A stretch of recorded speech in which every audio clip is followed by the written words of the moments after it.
Hello everyone, this is Shweta Pandey. Welcome to Step Up Academy as well as Competition Step Up पर आप सभी का बहुत बहुत स्वागत है। स्टूडेंट्स, आज के इस सेशन में हम एक और प्रीवियस ईयर पेपर डिस्कस करने जा रहे हैं। जल्दी से देख लेते हैं कौन सी डेट है, शिफ्ट कौन सी है और फिर हम स्टार्ट करते हैं। तो जैसा कि आप सभी जानते हैं हम क्या कर रहे हैं, एमपी पुलिस कांस्टेबल का जो एग्जाम आने वाला है उसके लिए प्रीवियस ईयर के क्वेश्चन पेपर्स को डिस्कस कर रहे हैं कि किस तरीके से क्वेश्चंस आए। अच्छा, प्रीवियस ईयर क्वेश्चन पेपर्स को डिस्कस करने का एक फ़ायदा ये है कि हमें ये समझ में आ जाता है कि कौन से टॉपिक्स पे हमको फोकस करना है, कौन से टॉपिक्स अभी हमारे रेडी नहीं है। इसी के साथ साथ हमें काफ़ी सारी चीज़ें इससे समझ आ जाती हैं। आपको क्या करना है, जैसे जैसे मैं आपको पेपर डिस्कस कराते जा रही हूँ, और एक एडवांटेज ये भी है, पहले मैं बता दूँ कि क्वेश्चन रिपीट भी होते हैं, ठीक है। तो इस वजह से कुछ क्वेश्चंस एटलीस्ट आप 4 to 5 क्वेश्चन समझ के रखिए कि जीएस पार्ट में से रिपीट होते हैं किसी भी तरीके से, ठीक। और जो मैं आपको बता रही थी कि प्रीवियस ईयर के पेपर डिस्कस करने से हमें ये समझ में आ जाता है कि पैटर्न कैसे आने वाला है, तो इस वजह से हम इसको डिस्कस कर रहे हैं। पिछले वर्षों के ये प्रश्न पत्र हैं, एमपीजी के, जीएस और साइंस हम डिस्कस कर रहे हैं। बाकी रिमेनिंग पोर्शंस भी आपके डिस्कस होते जा रहे हैं, रीजनिंग वगैरह के। अब आज के सेशन की अगर बात करें तो शिफ्ट 1 है और डेट है 12 जनवरी 2022, ठीक। आपको क्या करना है, सारे पॉइंट्स लिख लेने हैं, टॉपिक्स लिख लेने हैं कि कौन से टॉपिक से पूछा गया है और उन्हें एक बार जाकर आप रिवाइज कर लीजिए। जैसे कि स्पोर्ट्स से रिलेटेड ट्रॉफीज़ हैं, पर्सनैलिटीज़ हैं, ये भी पूछी गई हैं, मध्य प्रदेश की प्लेसेस हैं, टूरिस्ट सबसे ज़्यादा पूछा जाता है। तो इस तरीके से काफ़ी सारे क्वेश्चंस हमने देखे अभी तक। लगभग हम जितने भी पेपर डिस्कस कर चुके हैं उनमें हमने देखा कि ये क्वेश्चंस को ज़्यादा फोकस किया गया है, और साइंस में भी हमने कुछ टॉपिक्स देखे। तो आइए सेशन को स्टार्ट करते हैं और देख लेते हैं कौन से क्वेश्चंस पूछे गए हैं। पहला क्वेश्चन हमसे पूछा गया था, who is the first sports person from India to get Padma Vibhushan award. तो ये यहाँ से हमें एक चीज़ क्या क्लियर हो गई कि अवार्ड से रिलेटेड क्वेश्चंस पूछे गए हैं, हमें अवार्ड्स पढ़ने हैं, ठीक। तो पद्म विभूषण है यहाँ पर, और बताइए जल्दी से। सचिन तेंदुलकर, साइना नेहवाल, विश्वनाथ आनंद और महेश भूपति। पूछा गया है कि पहले स्पोर्ट्स पर्सन पद्म विभूषण पुरस्कार पाने वाले भारत के पहले खिलाड़ी कौन हैं, ठीक। तो अगर हम यहाँ पर इनके रिलेटेड स्पोर्ट्स देखें तो सचिन तेंदुलकर के बारे में तो सभी जानते हैं कि ये क्रिकेटर हैं या क्रिकेट खेलते हैं। साइना नेहवाल जो हैं वो क्या खेलती हैं, तो बैडमिंटन, ठीक। आगे देखें, विश्वनाथ आनंद तो ये ग्रैंड मास्टर हैं, एक तरीके से चेस प्लेयर हैं, ठीक। और महेश भूपति जो हैं वो टेनिस प्लेयर हैं, ठीक। क्लियर हुआ। अब आंसर लेकिन क्या पूछा गया है, आंसर तो पूछा गया है पहली बार पद्म विभूषण किसे मिला, तो ये क्वेश्चन इस तरीके से पूछे जा सकते हैं। तो जो विश्वनाथ आनंद जी हैं ये पहले स्पोर्ट्स पर्सन थे जिन्हें इंडिया में जिन्हें पहला पद्म विभूषण अवार्ड मिला था, ठीक है, पहले स्पोर्ट्स पर्सन, ठीक। क्लियर हुआ। तो एक चीज़ और याद रखना, जो मिसलेनियस पार्ट है हमारे लिए, चाहे आप कहीं से भी पढ़ें, ये सबसे इंपॉर्टेंट है, पूछा जाएगा। अवार्ड्स जैसे कि हमने मिसलेनियस में देखे, देख लेते हैं हमारा आंसर करेक्ट है या नहीं। तो करेक्ट आंसर है सी, विश्वनाथ आनंद, ठीक। क्लियर है। बढ़ते हैं नेक्स्ट क्वेश्चन पर। Which team won the Vijay Hazare trophy 2020-21। तो विजय हजारे ट्रॉफी कौन सी टीम ने जीती थी, बताइए जल्दी से कमेंट सेक्शन में। 2021 की पूछी गई है। तो अब अभी जितनी भी ट्रॉफीज हैं, ठीक है, ट्रॉफीज हुई, अवार्ड्स मैंने आपको बताए, पर्सनैलिटीज़, ये सब याद करते जाओ। अगर आपने इन्हें रिवाइज कर लिया एटलीस्ट 10 to 15 टाइम्स तो आपके मैक्सिमम क्वेश्चंस करेक्ट हो जाएंगे। तो जो विजय हजारे ट्रॉफी है वो मुंबई ने जीती थी 2020-21 में। अब आप जल्दी से कमेंट सेक्शन में बता दीजिए विजय हजारे ट्रॉफी कौन से गेम से रिलेटेड है, स्पोर्ट्स से रिलेटेड है, ठीक है। नेक्स्ट क्वेश्चन क्या है, विच of the following statement is wrong regarding Montreal protocol. तो मॉन्ट्रियल प्रोटोकॉल जो है हम सभी जानते हैं कि कहाँ से स्टार्टिंग हुई, तो काफ़ी सारे हम प्रोटोकॉल्स लेकर आए एनवायरनमेंट के लिए, सस्टेनेबल डेवलपमेंट करना या एक तरीके से डिग्रेडेशन को बचाना, डिप्लीशन को बचाना, इन सारी चीज़ों के लिए। तो आपको कुछ प्रोटोकॉल्स पढ़ने हैं, जैसे एक तो मॉन्ट्रियल हो गया, एक आप क्योटो प्रोटोकॉल ज़रूर पढ़ लीजिएगा, फिर उसके बाद जितने भी कोप हुए हैं वो भी लगभग 15 से 21 तक के तो पढ़ ही लीजिएगा, इस तरीके से ये पढ़ लीजिए, और फिर उसके बाद कौन से एक्ट है एनवायरनमेंट से रिलेटेड ये भी पढ़ लीजिए। ठीक, तो यहाँ पे बोला गया है 1987 में इसे फाइनलाइज्ड किया गया। मॉन्ट्रियल प्रोटोकॉल के संबंध में निम्नलिखित में से कौन सा कथन गलत है? इसे 1987 में अंतिम रूप दिया गया था। ठीक, यह समताप मंडल की ओजोन परत की रक्षा के लिए एक वैश्विक समझौता है। It is a global agreement to protect the stratospheric ozone layer. Ozone layer हम जानते हैं काफी अच्छे से क्या है, तो यहाँ पर ऐसे समझ लीजिए ये हमारा अर्थ है, और स्ट्रेटोस्फीयर जोन में ये ओजोन लेयर जो है ये प्रोटेक्ट करती है सन की अल्ट्रावायलेट रेज एक तरीके से जो अर्थ पे आती हैं और जो हार्मफुल होती हैं उनके लिए ये क्या करती है, एक लेयर का काम करती है कि हार्मफुल रेज अर्थ पर नहीं आ पाती हैं। ठीक, बट अब क्या हुआ, तो डिग्रेडेशन की वजह से, पॉल्यूशन की वजह से इस लेयर में बन गए हैं होल, और होल बनने की वजह से क्या हुआ, अब ये जो रेज हैं ये अंदर तक आ रही हैं और अर्थ को सबसे ज़्यादा इफेक्ट कर रही हैं, जिसकी वजह से ग्लोबल वार्मिंग एक मेन रीज़न बनता जा रहा है। ठीक, क्लियर हुआ? तो अब ये बताया गया कि इसके लिए ग्लोबल एग्रीमेंट लेकर आए थे, मॉन्ट्रियल प्रोटोकॉल। कहाँ पर है मॉन्ट्रियल, जल्दी से बताओ कमेंट सेक्शन में। तो मॉन्ट्रियल प्रोटोकॉल के लिए स्ट्रेटोस्फेरिक ओजोन लेयर को प्रोटेक्ट करने के लिए लाए थे। ये पहली ट्रीटी थी जिसने यूनिवर्सल रेटिफिकेशन अचीव किया था, मतलब सारी विश्व में जितने भी देश थे उन्होंने इस पे मार्क किया था साइन पर कि ठीक है हम इसका हिस्सा बनेंगे और इसके लिए वर्क करेंगे। India has not ratified this treaty. अब देखो कहाँ उलझाया क्वेश्चन ने, एक तो आपसे कह दिया कि ये पहली ट्रीटी है जिसने सभी ने इस चीज़ को मान लिया। ठीक, क्लियर हुआ, और दूसरे में कह दिया भारत ने इस संधि की पुष्टि नहीं की है। अब बताओ क्या होना चाहिए करेक्ट आंसर, मतलब कौन सा कथन गलत है ये आपको बताना है। आप चाहें तो इसका स्क्रीनशॉट ले लीजिए, काफ़ी सारी इन्फॉर्मेशन हम देख चुके हैं और क्या टॉपिक्स हैं वो भी आप पढ़ लीजिए, फिर हम बढ़ते हैं आगे। ठीक, तो यहाँ पे अगर मैं आपको बताऊं तो जब कह दिया गया है कि सभी विश्व के लोगों ने, कंट्रीज ने इसे साइन किया था, तो ये वाला आंसर जो ये गलत है कि भारत ने संधि की पुष्टि नहीं की है। ठीक, तो करेक्ट आंसर है डी, और बाकी सभी स्टेटमेंट्स करेक्ट हैं। आप पूछ सकते हैं मॉन्ट्रियल प्रोटोकॉल कब स्टार्ट हुआ, क्योटो प्रोटोकॉल कब आया, सस्टेनेबल डेवलपमेंट कब लेकर आए, एजेंडा 21 में क्या लेकर आए थे, इस तरीके से क्वेश्चंस पूछे जा सकते हैं। ठीक, बढ़ते हैं नेक्स्ट क्वेश्चन की तरफ। अच्छा देखो, एग्ज़ाम पर्पज़ से अगर हमको पढ़ना है तो आप सभी एक चीज़ ध्यान रखिए, क्वालिटेटिव पढ़ाई कीजिए, मतलब क्वालिटी में कम पढ़िए लेकिन उसी को बार बार रिवाइज करते जाइए। हम क्या करते हैं एग्ज़ाम के टाइम पर, काफ़ी सारी बुक्स हमें नज़र आती हैं, जैसे ही हम मार्केट में जाते हैं और सारी बुक्स खरीद लेते हैं, इसमें से भी आ सकता है, इसमें से भी। इस वजह से क्या होता है, हमारा रिवीजन नहीं हो पाता है। इस वजह से जो भी आपके पास सोर्स हैं उन्हें रिवाइज करते जाइए। प्रीवियस ईयर के पेपर्स को डिस्कस कर ही रहे हैं हम, कोई डाउट हो तो कमेंट सेक्शन में पूछ लीजिए, इतना पढ़ लेंगे तो काफ़ी है। ठीक, नेक्स्ट क्वेश्चन है, what was the world inflation rate for the year 2020? तो इन्फ्लेशन रेट आपसे पूछा गया है, वर्ष 2020 के लिए विश्व मुद्रास्फीति दर क्या थी? ठीक, तो 2.42%, 2.15%, 1.94%, 2.18%। अब आप क्या करना, तो एटलीस्ट 2022 वाली देख लीजिएगा, इन्फ्लेशन रेट क्या होता है, उसके लिए समझ लो कि इन्फ्लेशन क्या होता है। इन्फ्लेशन या मुद्रास्फीति वो स्थिति है जहां पर मनी के कंपैरिजन में गुड्स की वैल्यू ज़्यादा हो जाती है। मतलब कि ऐसे समझ लो, मनी की वैल्यू क्या हुई, कम हो गई गुड्स के सामने। कैसे, तो सबसे अच्छा आज की डेट में जो एग्जाम्पल है वो है टमाटर वाला। ठीक है, पहले क्या थे, टमाटर 5 रुपए किलो थे। ठीक, तो ये हो गए टोमेटो। ठीक, क्लियर है, अभी इन्फ्लेशन नहीं है। अब क्या हो गया, लगभग 150 रुपी किलो हो गए, किलोग्राम। तो कीमत किसकी बढ़ गई, वैल्यू किसकी ज़्यादा है, गुड्स की, और यहाँ मनी की वैल्यू कम हो गई।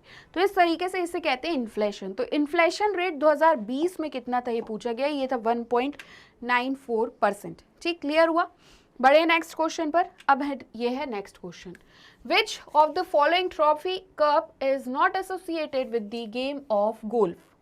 गोल्फ से एसोसिएटेड नहीं है कौन सी ट्रॉफी? Walker cup, Ryder cup, Dunhill cup और सुल्तान अजलान शाह कप, बताइए। देखो, अब गोल्फ से रिलेटेड पूछा तो एक तो गोल्फ के कौन से स्पोर्ट्स मतलब कप रिलेटेड है ये याद कर लीजिए, और कौन सा नहीं है तो वो कौन से स्पोर्ट्स से रिलेटेड है ये हम देख लेते हैं। तो जो वॉकर कप, राइडर कप और हिल कप है, ये तीनों गोल्फ से रिलेटेड हैं। और अगर हम सुल्तान अजलान शाह कप की बात करें तो ये हॉकी से रिलेटेड है, इसको याद रखना। एक पॉइंट ये याद रख लो कि 1983 से ये स्टार्ट हुआ है। और करंट अफेयर्स, देखो किसी भी टॉपिक का एक तो हिस्ट्री, एक और इसी के साथ साथ करंट में, तो करंट में हम अगर 2022 की बात करें तो 2022 में नवंबर के टाइम पर ये गेम हुआ था, जहां पर होस्ट कंट्री कौन थी ये याद रख लो, तो होस्ट कंट्री थी मलेशिया। ठीक, मलेशिया में कहाँ पे, तो ये इपोह में हुआ था। और उसके बाद विनर कौन था, तो विनर भी कौन रही, मलेशिया। और रनर अप अगर पूछ लें, कभी कभी रनर अप भी पूछ लेते हैं, तो साउथ कोरिया जो है वो इसमें रनर अप रहा था। ठीक, क्लियर हुआ। तो इसके अकॉर्डिंग हमारा करेक्ट आंसर क्या हो गया, सुल्तान अजलान शाह कप। अब देख लें करेक्ट आंसर क्या है, तो यहाँ पर देख लो हमारा करेक्ट आंसर क्या है, D, Sultan Azlan Shah cup, क्योंकि ये हॉकी से रिलेटेड है। बाकी कौन से वॉकर, राइडर, डनहिल, ये तीनों गोल्फ से रिलेटेड हैं। ठीक, next question, Which of the following was the longest act enacted by the British Parliament? तो हम जानते हैं काफ़ी अच्छे से ब्रिटिश पार्लियामेंट ने काफ़ी सारे रिफॉर्म्स के लिए, सुधार के लिए एक्ट्स यहाँ पर लाए गए थे। जैसे कि स्टार्टिंग से अगर हम देखें तो इम्पॉर्टेंट कुछ रेगुलेटिंग एक्ट हैं, 1773 का एक्ट है, जैसे इसके प्रोविजंस आप पढ़ लीजिएगा। उसके अलावा 1919 का एक्ट, मॉन्टेग्यू चेम्सफोर्ड एक्ट जिसे हम कहते हैं, एक और रह गया 1909 का act, Morley Minto reforms act कहते हैं, 1935 का एक्ट जिसे गवर्नमेंट ऑफ इंडिया एक्ट कहते हैं। तो ये एक्ट इंपॉर्टेंट है, इनको याद कर लीजिएगा। सबसे बड़ा जो ब्रिटिश पार्लियामेंट के द्वारा इनेक्ट किया गया था, तो देखो यहाँ पे ये चारों एक्ट जो हमने बताए, इसमें सबसे यहाँ पे इसे गवर्नमेंट ऑफ इंडिया एक्ट 1935 का था, भारत सरकार अधिनियम 1935। ठीक, तो ये यहाँ से काफ़ी सारी चीज़ें ली गई हैं इंडियन कॉन्स्टिट्यूशन में सोर्स की तरह, तो इसको याद रखिएगा। देख लेते हैं करेक्ट आंसर क्या है, करेक्ट आंसर है ए, गवर्नमेंट ऑफ इंडिया एक्ट 1935। ठीक, क्लियर है। Next question, who among the following is famous for forming a parallel government in Uttar Pradesh Ballia district? तो अब देखो ये क्वेश्चन तो ऐसे हैं कि शायद किसी को आए या किसी को भी नहीं आए, तो इन क्वेश्चन पे ज़्यादा पैनिक नहीं होना है। ऐसे 5 से 10 क्वेश्चन आपको मिलेंगे, हो सकता है कहीं आपका तुक्का सही चले जाए, किसी को गलती से किसी ने पढ़ लिया हो तो याद रहे, तो इन क्वेश्चंस पर पैनिक मत होना। बट देखो यहाँ पे क्योंकि दूसरे स्टेट का पूछा गया है, तो ये पूछा गया है कि निम्नलिखित में से कौन उत्तर प्रदेश के बलिया जिले में समानांतर सरकार बनाने के लिए प्रसिद्ध है? तो पैरेलल गवर्नमेंट जो बनाई थी, मंगल पांडे, जनेश्वर मिश्रा, चंद्रशेखर चिट्टू पांडे, बताइए तो किसने बनाई थी ये सरकार? जल्दी से कमेंट सेक्शन में आंसर अगर आपको पता है तो बता दीजिए, अदरवाइज हम देखते हैं। वैसे इजी क्वेश्चन है ये। ठीक, तो ये हैं चित्तू पांडे जी। ठीक, इन्होंने बनाई थी parallel government. Next question, what are the percentage of agriculture, forestry and fisheries in GDP? तो बात कर रहे हैं जीडीपी की, मतलब कि सकल घरेलू आय, ग्रॉस डोमेस्टिक प्रोडक्ट की।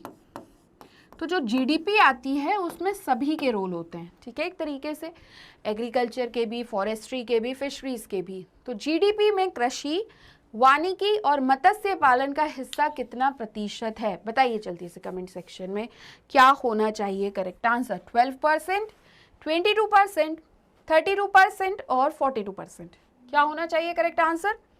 देखें हम, तो यहाँ पर जो हमारा करेक्ट आंसर है वो है ए, 12% इसका परसेंटेज है। ठीक, next question, Zulu is a tribe associated with which of the following countries? तो जुलू, देखो यहाँ से अब ट्राइब्स हमने जो पढ़ी, तो ट्राइब्स भी पढ़ लीजिए लगभग जो इंपॉर्टेंट है। Australia, south Africa, Zimbabwe, New Zealand. बताइए जल्दी से कमेंट सेक्शन में क्या होना चाहिए करेक्ट आंसर। कौन है, कौन सी ट्राइब रिलेटेड है, मतलब कहाँ, जुलू कहाँ से रिलेटेड है? तो जो जुलू हम देखते हैं वो है साउथ अफ्रीका से रिलेटेड। ठीक, next question, North Indian music style is known by which of the following names? Hindustani, Karnataka या कार्नेटिक, नॉर्थ वेस्टर्न या मांगनियार? तो करेक्ट आंसर क्या हो जाएगा? हिंदुस्तानी। तो उत्तर भारतीय संगीत शैली को हिंदुस्तानी नाम से जाना जाता है। करेक्ट है या नहीं देख लेते हैं। करेक्ट आंसर है ए, हिंदुस्तानी। ठीक, बड़े नेक्स्ट क्वेश्चन पर। नेक्स्ट क्वेश्चन क्या है? Tulip festival is celebrated in which state? Tulip festival बनाते हैं, तो ये फेस्टिवल्स याद रखना है ना। पंजाब, हिमाचल प्रदेश, कश्मीर, उत्तराखंड, बताइए जल्दी से कहाँ पर मनाए जाते हैं? तो काफ़ी सारे फेस्टिवल्स हैं, ज़्यादातर साउथ के और कुछ ये मणिपुर, उड़ीसा ये वाले, और नॉर्थ के थोड़े बहुत है ना, तो इसको याद रखना। देखें करेक्ट आंसर, तो ये कश्मीर में मनाया जाता है। Tulip festival is celebrated in Kashmir. Next question, the Madhya Pradesh tribal museum is situated in? Madhya Pradesh जनजातीय संग्रहालय डैश में स्थित है? इंदौर, भोपाल, ग्वालियर, जबलपुर, बताओ कहाँ पर है?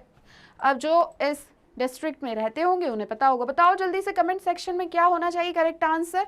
वैसे अभी तो देखो मैं देख नहीं पाऊंगी करेक्ट आंसर आपने बताया है या नहीं, बट आफ्टर वीडियो अगर आपने कमेंट किया होगा तो मैं चेक कर लूँगी कि आपके कमेंट्स आए हैं या नहीं। ठीक, तो ये जो संग्रहालय है ये है भोपाल में, करेक्ट आंसर है B Bhopal. The Madhya Pradesh tribal museum is situated in Bhopal. Madhya Pradesh जनजातीय संग्रहालय भोपाल में स्थित है। ठीक, next question, in which of the following months is the Gangaur festival held in Sheopur of Madhya Pradesh? तो श्योपुर कहाँ पर है? मध्य प्रदेश में, नॉर्थ में है। और कब गणगौर मनाई जाती है? चैत्र में, आषाढ़, अग्रहायण या फिर फाल्गुन में? बताइए जल्दी से कमेंट सेक्शन में करेक्ट आंसर क्या होना चाहिए। वैसे तो ये कब मनाई जाती है मैं आपको बता दूं, मुझे ऐसा लग रहा है कि चैत्र करेक्ट आंसर होना चाहिए। आपके अकॉर्डिंग करेक्ट आंसर क्या है जल्दी से कमेंट सेक्शन में बता दीजिए। और यहाँ पे करेक्ट आंसर हो जाएगा ए चैत्र। ठीक, क्लियर हुआ। Next question, in which city Chandrashekhar Azad was born? Bhabhra, Allahabad, Prayagraj, Indore, बताइए जल्दी से।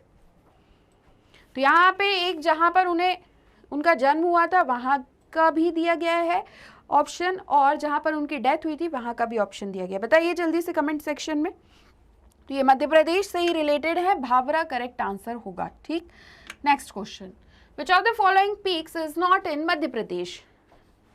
निम्न में से कौन सी चोटी मध्य प्रदेश में नहीं है? चौरागढ़, पूरोगढ़, तितंगा पहाड़ी, तारामती, बताइए जल्दी जल्दी से बताते जाइए करेक्ट आंसर क्या होना चाहिए। तो बता दूं मैं आपको, चौरागढ़ भी है, पूरोगढ़ भी है, तितंगा पहाड़ी भी है, तारामती नहीं है। तो हमारा करेक्ट आंसर हो जाएगा डी तारामती। अब देख लेते हैं हमने आंसर करेक्ट बताया है या नहीं। ठीक, तो करेक्ट आंसर हो जाएगा डी तारामती। क्लियर है, कोई डाउट? अब नेक्स्ट क्वेश्चन पर आ जाते हैं। Where is the Madhya Pradesh rural road academy located? MPRRA, Madhya Pradesh ग्रामीण सड़क अकादमी MPRRA कहाँ स्थित है? भोपाल, ग्वालियर, जबलपुर, इंदौर, कहाँ पर स्थित है? तो ये भी स्थित है भोपाल में, तो करेक्ट आंसर हो गया ए भोपाल। ठीक, नेक्स्ट क्वेश्चन क्या है? Next question, in 2020 the largest solar power project in Asia, 750 megawatt solar power plant in Madhya Pradesh was inaugurated by Prime Minister Mr. Narendra Modi ji in which country? 2020 में मध्य प्रदेश में Asia के सबसे बड़ी सौर ऊर्जा परियोजना नया 750 मेगावाट सौर ऊर्जा संयंत्र का उद्घाटन प्रधानमंत्री श्री नरेंद्र मोदी जी ने किस शहर में किया था? तो याद रखना है इसको, ये जो सोलर पावर प्रोजेक्ट है, ठीक, कहाँ का? एशिया का। 750 मेगावाट पावर प्लांट है, मध्य प्रदेश में है और लार्जेस्ट है एशिया में। और यहाँ पे कौन आए थे? नरेंद्र मोदी जी आए थे, और ये है कहाँ? रीवा में। अब ऑप्शंस देख लेते हैं, रतलाम, झाबुआ, रीवा, सीधी। वैसे तो करेक्ट आंसर पता ही चल गया है कि रीवा ही होगा, बट स्टिल क्योंकि हम ऑप्शंस करेक्ट बता रहे हैं या नहीं चेक करना पड़ना ज़रूरी है, तो करेक्ट आंसर है सी रीवा। क्लियर है, कोई डाउट तो कमेंट सेक्शन में पूछ लीजिए। वैसे आप लोग काफ़ी इंटेलिजेंट हैं, आपको डाउट नहीं होगा। नेक्स्ट क्वेश्चन पर हम आते हैं। How many regional centres of the MP industrial development corporation limited are there in Madhya Pradesh? Madhya Pradesh में मध्य प्रदेश औद्योगिक विकास निगम लिमिटेड के कितने क्षेत्रीय केंद्र हैं? 3, 5, 7, 11, बताइए जल्दी से कमेंट सेक्शन में। तो करेक्ट आंसर होगा 5, ठीक, B 5। ठीक, क्लियर हुआ। Next question, who among the following constructed the building of high court of Jabalpur? सेठ गोविंद दास, रानी दुर्गावती, राजा गोकुल दास और रानी कमलापति, बताइए, रानी कमलापति जी से एक क्वेश्चन आना ज़रूरी है, इस बार देख लीजिएगा क्वेश्चन पूछा जाएगा। अब बताइए क्या होना चाहिए करेक्ट आंसर। तो जो सेठ गोविंद दास जी हैं उन्होंने इस बिल्डिंग का कंस्ट्रक्शन करवाया था। उच्च न्यायालय गोकुल दास जी जो है, हाँ, तो उच्च न्यायालय के भवन का निर्माण किया था किसने? राजा गोकुल दास जी ने। क्लियर हुआ? बढ़े नेक्स्ट क्वेश्चन पर। अब आ जाते हैं नेक्स्ट क्वेश्चन क्या है? Which article of the constitution of India allows the advocate general to speak in the legislative assembly of the state? Bharat के संविधान का कौन सा अनुच्छेद महाधिवक्ता को राज्य की विधानसभा में बोलने की अनुमति देता है? आर्टिकल 177, आर्टिकल 172, आर्टिकल 168 और आर्टिकल 161। बताइए जल्दी से कमेंट सेक्शन में क्या होना चाहिए करेक्ट आंसर। देखें हम करेक्ट आंसर, तो जो आर्टिकल 177 है वो भारत के संविधान का अनुच्छेद 177 महाधिवक्ता को राज्य की विधानसभा में बोलने की अनुमति देता है। ठीक, advocate general. Next question, name an analyzer that are used to measure the amount of quicksilver content in the drinking water. उस विश्लेषक का नाम बताइए जिसका उपयोग पीने के पानी में त्वरित चांदी की मात्रा को मापने के लिए किया जाता है। तो क्या पूछा गया है? जो ड्रिंकिंग वाटर है, ठीक, इसमें क्विकसिल्वर कंटेंट कितना है, इसके लिए एनालाइजर कौन सा यूज़ करते हैं, विश्लेषक कौन सा यूज़ करते हैं? ऑप्शंस देख लेते हैं। Mercury analyzers, lead analyzers, barium analyzers, cadmium analyzers. बताइए जल्दी से। एक मैं आपको ये बता दूं, ये जो कैडमियम है, कैडमियम से कौन सी डिसीज होती है? तो कैडमियम से होती है इटाई, ठीक है। और मरकरी से अगर हम देखें तो ये मरकरी से जापान के मिनीमाटा देश में हुई थी, तो इसे मिनीमाटा डिसीज कहते हैं। ठीक, क्लियर हुआ? तो इस तरीके से ये डिसीजेस भी याद रखिएगा। और देखें करेक्ट आंसर क्या होना चाहिए। तो करेक्ट आंसर यहाँ पर मरकरी एनालाइजर्स है, ए पारा विश्लेषक। ठीक, क्लियर हुआ? बढ़े नेक्स्ट क्वेश्चन पर। नेक्स्ट क्वेश्चन है TSS stands for total suspended solids, total solid suspended, to stable solid और टू सस्पेंडेड सॉलिड्स। तो ये इजी है, इसका आंसर होगा ए टोटल सस्पेंडेड सॉलिड्स। याद रखिएगा और लिख लीजिएगा, टोटल सस्पेंडेड सॉलिड्स। क्लियर हुआ? कोई डाउट तो पूछ लो कमेंट सेक्शन में। बढ़े नेक्स्ट क्वेश्चन पर। अब देखो हमारा नेक्स्ट क्वेश्चन है यूट्रोफिकेशन लीड्स टू। तो यूट्रोफिकेशन की ओर जाता है। क्यों होता है यूट्रोफिकेशन लीड्स टू? क्या कारण यहाँ पर बताया गया है? बढ़ा हुआ BOD, बायोलॉजिकल ऑक्सीजन डिमांड। देखो क्या होता है, एक तरीके से जो पानी है इसमें काफ़ी सारे जीव रहते हैं, है ना। और यहाँ पे जो इनके शैवाल या एल्गी एक तरीके से हम कहते हैं ये जमती जाती है जिस पे डिपेंडेंट रहते हैं। अब जब ये ज़्यादा हो जाती है तो नीचे ऑक्सीजन नहीं हो पाती है, तो डिमांड इसकी बढ़ जाती है। ठीक है, तो इस तरीके से हम यहाँ पर काफ़ी सारी चीज़ें देखते हैं। तो यूट्रोफिकेशन का जो कारण यहाँ पर एक तरीके से बताया है ये है इंक्रीज्ड BOD, बढ़ा हुआ BOD। ठीक, next question, one of the reason of getting cancer is due to. Cancer का कारण बताना है। कैंसर होने का एक कारण डैश होता है टेपियोका सेवन, तंबाकू का सेवन, असंतुलित आहार और जंक फूड। बताइए, सभी को पता होगा बहुत अच्छे से, एडवर्टाइजमेंट इससे रिलेटेड बहुत सारे आते हैं। तो यहाँ पे करेक्ट आंसर है बी, टोबैको कंजम्पशन। ठीक, क्लियर है? Next question, overdose of dash में अफेक्ट अवर बॉडी। किस चीज़ का ओवरडोज हमारी बॉडी को अफेक्ट कर सकता है? डैश की अधिक मात्रा हमारे शरीर को प्रभावित कर सकती है। वाटर पानी, फूड भोजन, मेडिसिन्स दवाइयाँ और फ्लूइड्स तरल पदार्थ। बताइए करेक्ट आंसर कमेंट सेक्शन में क्या होना चाहिए करेक्ट आंसर। और यहाँ पर मैं आपको बता दूं तो ना तो पानी ज़्यादा पीने से हमारी बॉडी को अफेक्ट होगा, हो सकता है, बट इतना मतलब एक तरीके से कंपैरिजन वाइज ऑप्शंस में भोजन या फ्लूइड्स नहीं, मेडिसिन के ओवरडोज से हमारी बॉडी अफेक्ट होती है। और करेक्ट आंसर है सी, मेडिसिन, दवाइयाँ। ठीक, तो ऐसे इजी क्वेश्चंस को हमें गलत नहीं करना है और नेक्स्ट क्वेश्चन पर बढ़ जाना है। Vaccination is important to prevent what. तो वैक्सीनेशन क्यों किया जाता है? ओवर पॉपुलेशन रोकने के लिए, संक्रामक रोग रोकने के लिए, उम्र बढ़ने के लिए, या फिर दिल के रोग के लिए? बताइए। अब इजी क्वेश्चन है, आप सभी एक तरीके से इतने अच्छे पोस्ट के लिए एग्जाम दे रहे हैं, एमपी पुलिस कांस्टेबल, और हो सकता है फिर भी किसी को नहीं पता हो, बट स्टिल आई होप आप सभी को करेक्ट आंसर पता हो। इन्फेक्शियस डिसीज, संक्रामक रोग। ठीक, next question. Which of the following is one major classes of vertebrate animals? निम्नलिखित में से कौन कशेरुकी जंतुओं का एक प्रमुख वर्ग है? सीलेंट्रेटा, एनेलिडा, ब्रायोफाइट्स और सरीसृप, रेप्टिलिया। बताइए जल्दी से। तो वर्टिब्रेट्स में देखो सीलेंट्रेटा, एनेलिया, ब्रायोफाइट्स, एक इसमें क्या क्या होता है? तो ब्रायोफाइट्स हम जो पढ़ते हैं, उसके अलावा जो हम देख रहे हैं तो ये जो रेप्टिलिया है ये वर्टिब्रेट एनिमल्स में आता है, सरीसृप। ठीक, next question. Choose the odd member out, विषम सदस्य को चुने। मिलीपीड, सेंटीपीड, कनखजूरा, झींगा मछली, लॉबस्टर, लीच, जोंक। बताओ जल्दी से क्या होना चाहिए करेक्ट आंसर। कमेंट सेक्शन में करेक्ट आंसर बता दीजिए क्या होना चाहिए, फिर हम देखते हैं क्या है correct answer. So I hope आप सभी ने आंसर करेक्ट बता दिया होगा। करेक्ट आंसर होगा डी, लीच, जोंक। ठीक, क्लियर हुआ।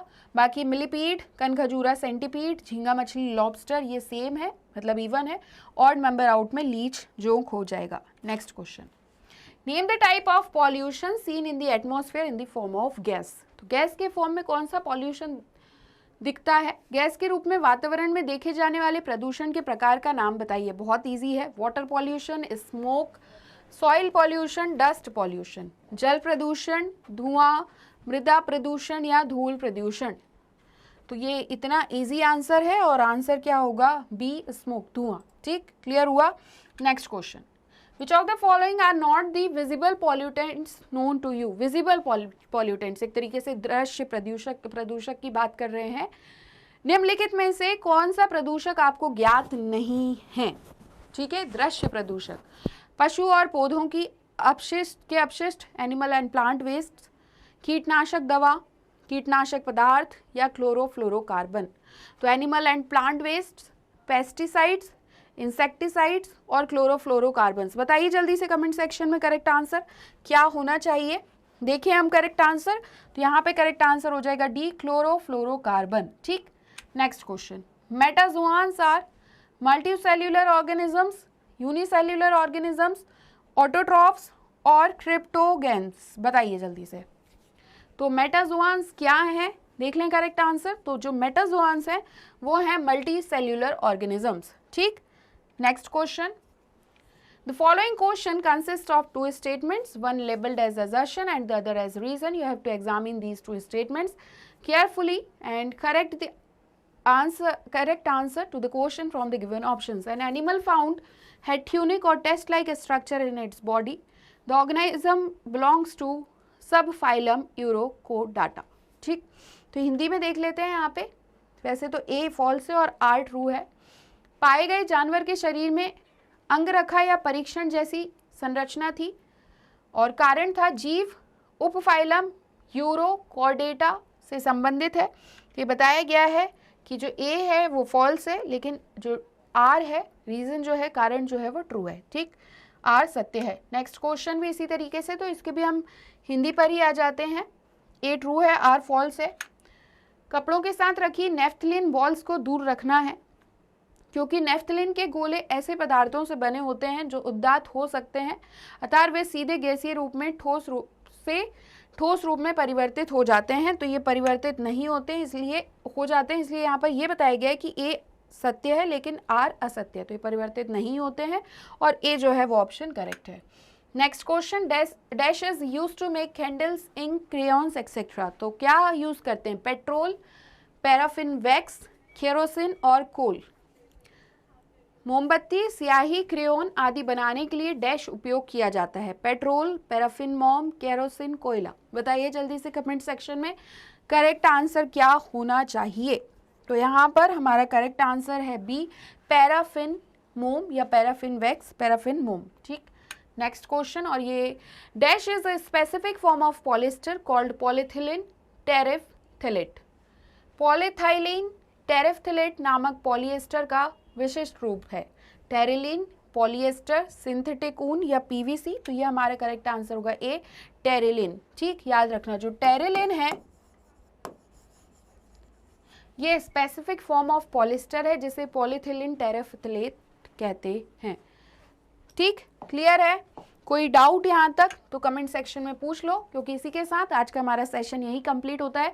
मिलते हैं नेक्स्ट सेशन में नेक्स्ट क्वेश्चंस के साथ। इसके अलावा जीएस से रिलेटेड, एमपीजीके से रिलेटेड या साइंस से रिलेटेड और टॉपिक्स आप समझना चाहते हैं तो कमेंट सेक्शन में आप ज़रूर बता दीजिए, हम उन टॉपिक्स को भी डिस्कस करेंगे और आपके लिए वीडियोज़ के थ्रू न्यू सेशंस लेकर आएंगे। और अगर आज का सेशन आपको अच्छा लगा है तो आप हमारे चैनल कंपटीशन स्टेप अप को please like, share and subscribe करना बिल्कुल भी ना भूलें। Thank you for watching.